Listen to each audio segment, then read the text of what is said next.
few of us watched the Oscars because few of us cared. Though its ratings are slightly up from last year, I'm assuming that's due to people tuning in to see what it was like without Jimmy Kimmel. And who can blame them? I'd watch ABC at least once for that. We weren't always this indifferent to the Oscars. In fact, we should never be, because there can be no civilization without culture. Andrew Breitbart understood this.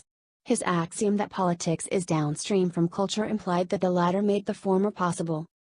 Filmmaking has always been the pinnacle of American pop culture because it is the most authentically American art form. We invented it, thank you, Thomas Edison, and we perfected it, thank you, Golden Age Hollywood. But I wouldn't be surprised if a cat meme video on Twitter got more viewers last night than the most prestigious awards show for our most important art form.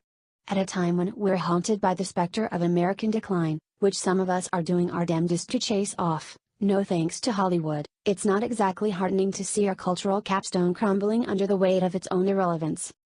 I can think of 2 reasons why no one watches the Oscars anymore. First, because the films mostly suck. Hollywood churns out shallow, derivative, boring mediocrity unworthy of 3 hours of our attention. Pull up a list of best pictures from years past, and you'll see just how far the mighty have fallen. Still, for a long time, we tuned in out of habit and nostalgia. And that brings me to the second reason why no one wants to watch the Oscars anymore. When Trump got elected, the celebs went next level woke. Like the egotistical morons they are, Hollywood turned on the customers who had been patiently humoring them despite diminishing returns. As John Nolte likes to say, if Mr. Whipple called you a racist homophobe, would you buy Charmin or something else? We're just hating you back, Hollywood. Yes, we've been insulted, and we're sick of it. But I can overlook a lot of insults if you give me something worthy of praise. Maria Callas insulted a lot of people, but we still wanted to hear her sing. Can we say the same about the films nominated for Best Picture? And this brings me back to my first point about the movie sucking. Let's be honest. How many of us watched the films nominated this year? I'll go first. I'll start with the one I did see. Bohemian Rhapsody. I despise Bryan Singer, but I watched his film because I love Queen. For those of you who don't want to see it or don't have the time, watch the YouTube of Queen's Live Aid performance. There. Now you've seen the best part of Bohemian Rhapsody.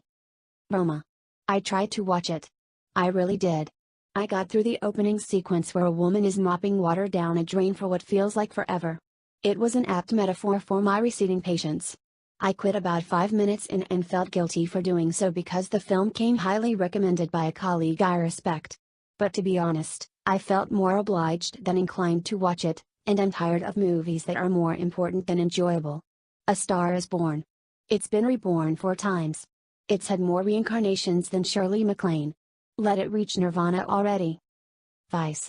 If you're going to make a movie about Darth Vader, at least let there be lightsabers in it. Black Panther. It's a comic book movie. Grow up. The Favorite. Didn't see it. Looks funny. Might see it someday, but a film about a lesbian ménage à trois starring Queen Anne is probably too niche for in-flight viewing. Green Book. It won Best Picture. It looks like Driving Miss Daisy meets Ray, both of which I enjoyed. The Driving Miss Daisy analogy wasn't lost on Spike Lee, whose Do the Right Thing, which I also loved, was bested by Miss Daisy in 1989. Last night, he was reportedly double-fisting cocktails at the after-party bemoaning Green Book beating his Black KK Klansman, a film which is as far from Do the Right Thing as Godfather 3 is from the first 2 installments. And that brings me to the final film. Sore Losers Go Last, Spike. Black KK Klansman. When I was in film school, they taught us, if you want to send a message, try Western Union. Translation, stick to good storytelling because no one wants to see your message film. That was back in quaint old 1999. In 2019, everyone is sending messages, and Spike Lee's message to America is that we're all closeted racists. His film about a secret KKK network in the 1970s ends with footage of Donald Trump in 2017 talking about the Charlottesville Unite the Right rally. Subtle, I know. Spike wants us to know that Donald Trump and, by implication, his voters are probably hiding white hoods in their closets behind the MAGA gear and tiki torches. Far be it from me to chastise a great filmmaker like Spike Lee, but once upon a time, American filmmakers inspired us to be tolerant without berating us. They appealed instead to the better angels of our nature.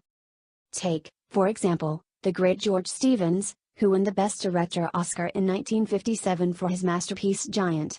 Stevens started out in Hollywood as a director of light comedies. During World War II, he served in the U.S. Army Signals Corps, where he filmed the liberation of the Nazi concentration camps and helped prepare the evidentiary footage for the Nuremberg trials. Needless to say, the war changed him forever.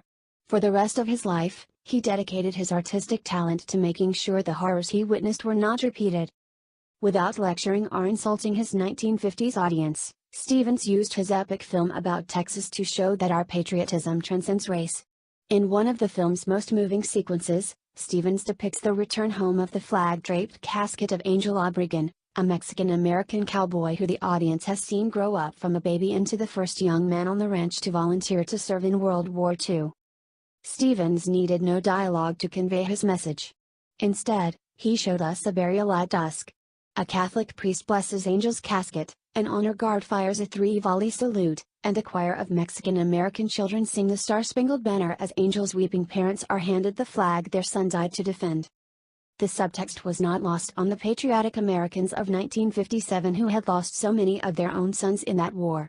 Stevens was saying, Angel died for his country just like your sons. Surely he deserves the same respect. By the time we reach the film's climactic ending, when Rock Hudson's character fights a racist diner owner who refused to serve an elderly Latino couple, the audience is cheering for him in righteous indignation. That was how Hollywood used to do it. They didn't lecture us about how bad we are, they reminded us that we are good. Unlike Spike Lee, Stevens didn't think Americans were evil. He knew we were the good guys who defeated unspeakable evil. Yes, we are made of the same crooked timber as the rest of humanity. But we're the country that freed the world from totalitarian racists. But that was then. Now Hollywood makes movies that mostly make us want to watch old reruns of just about anything made in the era that I now call BM-as in, before millennials. Before the woke millennials came of age we had things like free speech, comedy, and two sexes. Safe spaces were places where you put your jewelry, and triggering was something John Wayne did with a gun. Back in those days you had to speak to people face to face before arranging a one-night stand with them. Hollywood was always full of obnoxious liberals, but they became insufferable left-wing bores in the A.M. era, that is, after millennials. Trump's election just pushed them further over the edge. Though it pains me to say this, we need Hollywood because, as noted above, civilization requires culture. So, let me offer Tinseltown some advice. If Hollywood cares about winning back its lost audience, and that's a big if because narcissists seldom notice when the room is empty, they could start by making better films. Artists need stimuli to create.